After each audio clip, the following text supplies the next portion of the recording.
Assalamualaikum warahmatullahi wabarakatuh.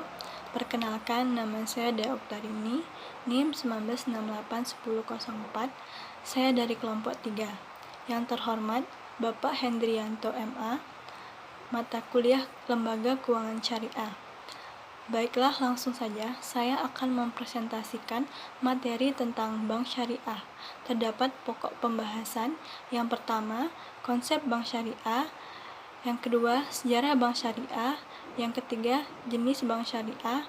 Yang keempat, perbedaan bank syariah dan konvensional. Yang kelima, kelebihan dan kekurangan bank syariah. Langsung saja. Yang pertama, konsep dasar bank syariah. Bank syariah merupakan bank yang beroperasi sesuai dengan prinsip-prinsip syariah Islam. Maksudnya adalah bank yang beroperasi mengikuti ketentuan-ketentuan syariat Islam, khususnya yang menyangkut tata cara bermuamalah secara Islam.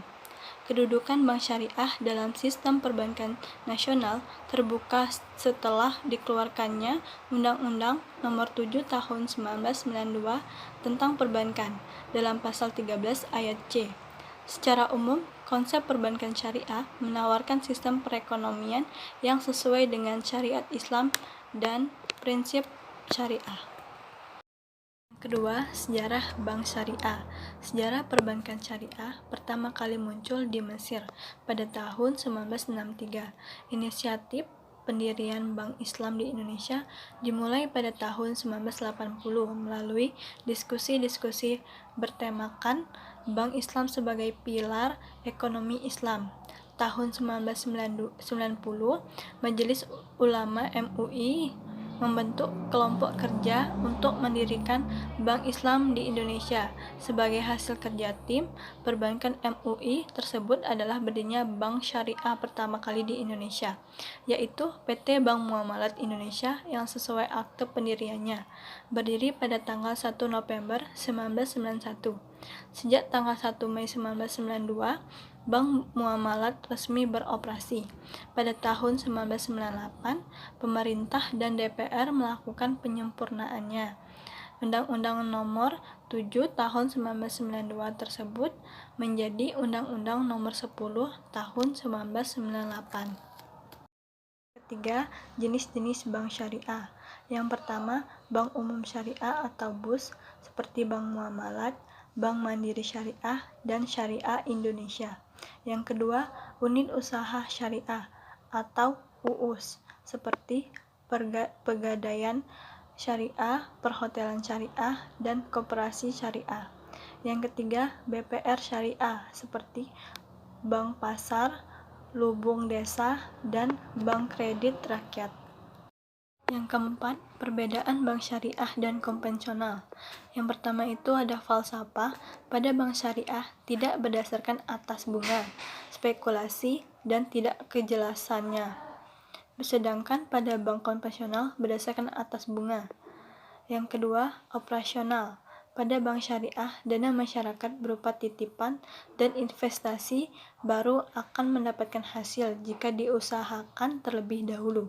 Sedangkan pada bank konvensional, dana masyarakat berupa simpanan yang harus dibayar bunganya pada saat jatuh tempo.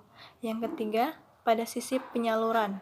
Bank syariah menyalurkan dana pada sektor usaha yang halal dan menguntungkan. Sedangkan bank konvensional, aspek halal tidak menjadi pertimbangan utama. Yang keempat, sosial.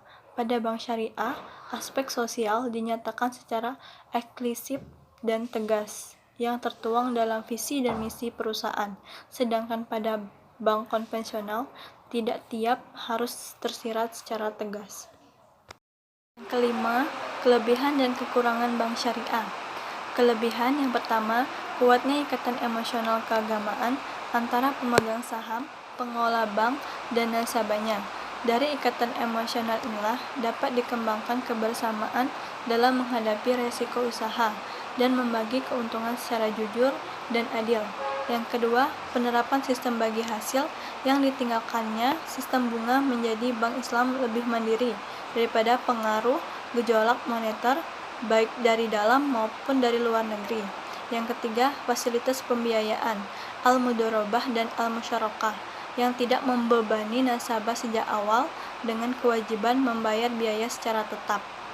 Kekurangan yang pertama itu, bank syariah adalah bahwa bank dengan sistem ini terlalu berprasangka baik kepada semua nasabahnya dengan asumsi bahwa semua orang yang terlibat dalam bank Islam itu adalah jujur. Yang kedua, sistem bagi hasil memerlukan perhitungan-perhitungan yang rumit, terutama dalam menghitung bagian laba nasabah yang kecil-kecil dan yang nilai simpanan di bank tidak tetap. Yang ketiga, kekeliruan dalam menilai proyek yang akan dibiayai bank dengan sistem bagi hasil akan membawa akibat yang lebih besar daripada yang dihadapi bank konvensional yang hasil pendapatannya sudah tetap dari bunga. Sekian presentasi dari saya. Mohon maaf apabila terdapat kesalahan. Saya akhiri. Wassalamualaikum warahmatullahi wabarakatuh.